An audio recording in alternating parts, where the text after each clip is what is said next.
जामिया काशिफुल उलूम छुटमलपुर मदरसे की जानिब से अमृत महोत्सव यानी 75 साल आज़ादी के मुकम्मल होने पर सबसे लंबी रैली निकाली गई।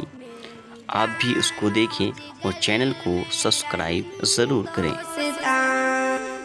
मेरी शामों सहर मेरा हिंदोस्तां, ख्वाब अजदाद की एक ताबीर है, हिंदू मुस्लिम सभी की तो जागीर है।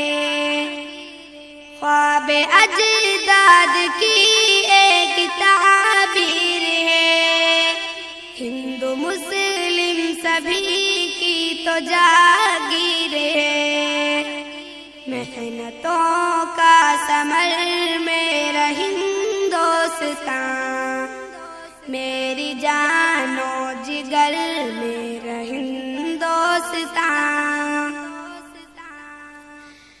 मेरे प्यारे वतन मेरे प्यारे वतन, तुझ में उल्फत का दरिया है गंगो जमन।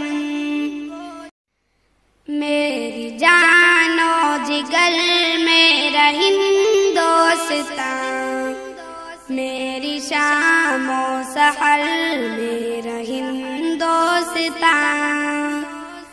मेरी जानो जिगर मेरा हिंदोस्तां, मेरी शामो सहर मेरा हिंदुस्तान हिंदुस्तान हिंदुस्तान, देश के शहीद देश के शहीद, देश की रक्षा कौन करेगा?